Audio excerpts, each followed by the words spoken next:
As the summer winds down and vacations wrap up, many Canadians are heading back into work mode. And depending on what you do, work can be a stressful environment. But is the stress of your job leading you to drink?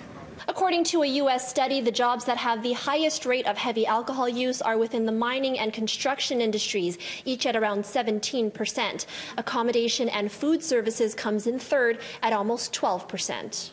In those industries, I think it's specific based on just the working conditions and the hours. Generally, when you see people working longer hours, it leads to more stress, and more stress can lead to seeking ways to alleviate that stress, and sometimes they're healthy and sometimes they're less than healthy.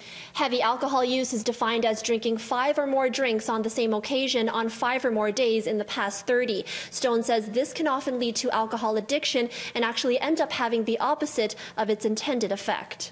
And one of the things that we found very interesting at our clinic at Natividad is that, a lot of people come in with a fear of, if I slow down my drinking or stop my drinking, that my depression or my anxiety is going to increase. And what we found is that it's categorically the opposite.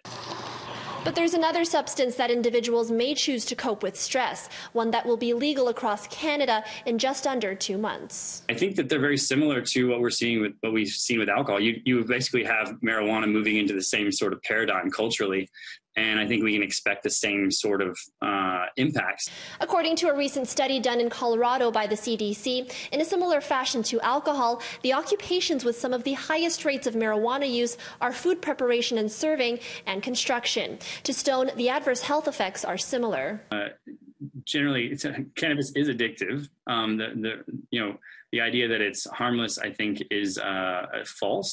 So there are risks there. I think we should look to the paradigm that we have already with alcohol to identify those risks and really educate people about how to use it safely, because it's definitely on the horizon.